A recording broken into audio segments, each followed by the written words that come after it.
There is a lot of confusion in the world today. I'm sure you've all noticed. Now, confusion comes and especially increases when the truth is unknown, and especially when, instead of a quest, a research, a personal inner search for the truth, instead of that we got various forms of falsehood spread, made rampant in all kinds of ways, especially through news media, especially through pop culture, when instead of the truth we got all those kinds of falsehood taught, publicized, encouraged, sought after. Then we got more confusion in our personal lives, in society, and the resulting suffering that comes from so much confusion. What I mean here by the truth is, first and foremost, the truth about the laws of life. Now we got, of course, physical laws, chemical laws, biological laws, which are very weirdly put into question these days.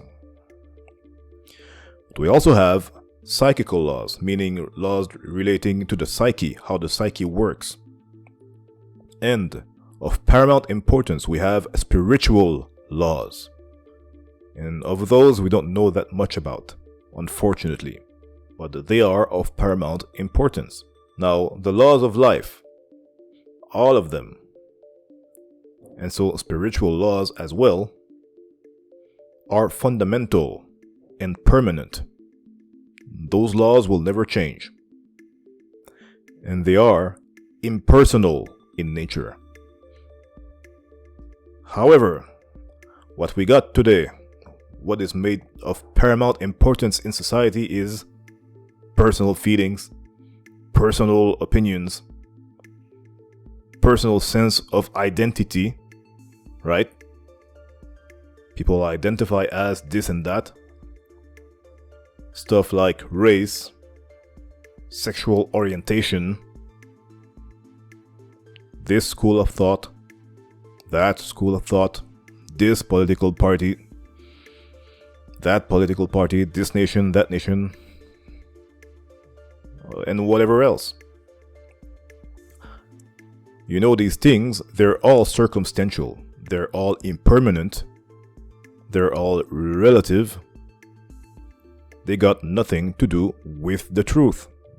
Again, which is permanent, fundamental, impersonal, and eternal, in the sense that that the truth about the laws of life will never change.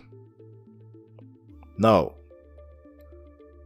the truth that we should seek, the main truth that we should seek concerning those spiritual laws, is the truth about the nature of consciousness, the nature of our own consciousness. How about that? How about seeking that?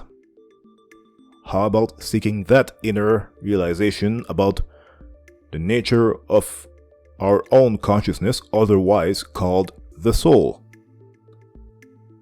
So, how about putting maximum effort towards the inner realization of the nature of our own consciousness, of our own soul? Even if you don't believe that there is such a thing as a soul, you must believe that you have some kind of something called consciousness, right?